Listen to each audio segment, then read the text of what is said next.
Ayun, may nag-viral na naman guys. Kawawa, no? Tingnan nyo. Pinasok yung buti sa ano niya.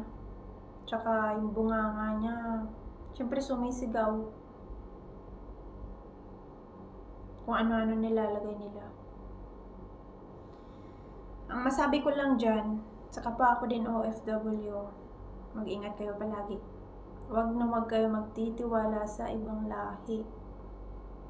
At saka, kung meron mga group chat dyan, huwag kayo pumasok.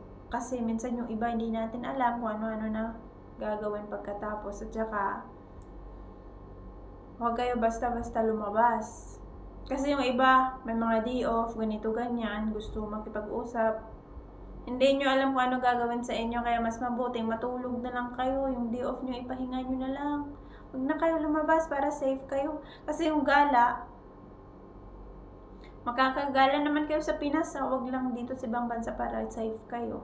Kung kapwa mo Pinoy, okay lang. Pero pag ibang lahi, guys, tigilan nyo makipag-relasyon sa ibang lahi or makipag-kaibigan lang man. Mas mabuti na lang matulog kayo para safe kayo. Ayan na nangyari kay kabayan o kung ano-ano na ginawa sa kanya. Kaya, nag-ingat kayo guys.